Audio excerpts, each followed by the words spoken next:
Demystifying Sales Training, 2? Demystifying sales training, to its lowest common denominator. When I was growing up, it was subliminally passed on to me that sales was the last thing a person would do in their life. My dad had an engineering background, so I naturally thought engineering was the way to go. It happens a lot where kids simply follow in the footsteps of their parents, and do the things their parents have done. Once I had fallen into an engineering discipline, the very last thing I ever wanted to do was speak to people on the phone. After doing engineering for 15 years, I eventually found myself looking at the idea of sales. At that point, I would call myself an accidental salesperson because I had so much growing to do, both emotionally and intellectually. What I discovered was that everybody is in sales in one form or another. The moment you have a belief in something and are prepared to defend it, then you are in sales. So based on that discovery, I concluded that all parents and all kids were in sales. Parents, because from the moment their child is born, they are selling them on why they should do this and why they should do that. They basically indoctrinate the child on their belief system. Have you ever seen a child in a supermarket with their mom or dad? They ask, "Can I have this? Can I have that?" And after the parent tells them no, they simply ask for the sale using simple words, simple asks like, "Can I? Please can I? But can I? Yeah, but can I?"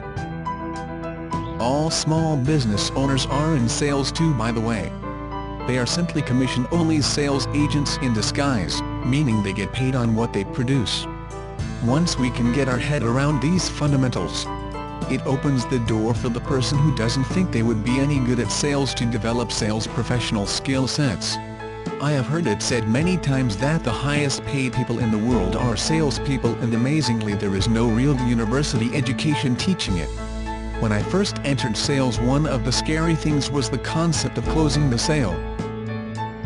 Eventually, I learned that closing the sale revolved around asking questions, and depending on how the person answered those questions determined what my next question would be.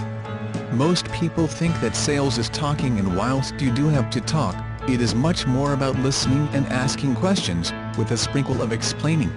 Asking people about themselves and having an inquiring mind about them helps the sales process from the very beginning, because by asking questions that lead to newer questions. Newer questions builds rapport with the other person, and it's only natural they begin to like you and trust you. That's my observation this week, Phil.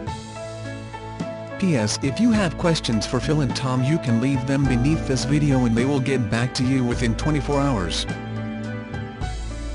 PS has to access the inner sanctum where you get heavier content with even greater detail, then subscribe to Phil's Word below.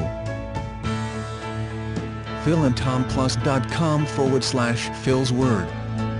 Phil and Tom help visionary families and a few emerging entrepreneurs to use video to grow an online brand, build a long-term sustainable business and have fun while we are doing it. Phil and Tom hope you have enjoyed this presentation and would like to wish you well in your business endeavors. They look forward to working with you in the near future. Thanks for watching, have a great day.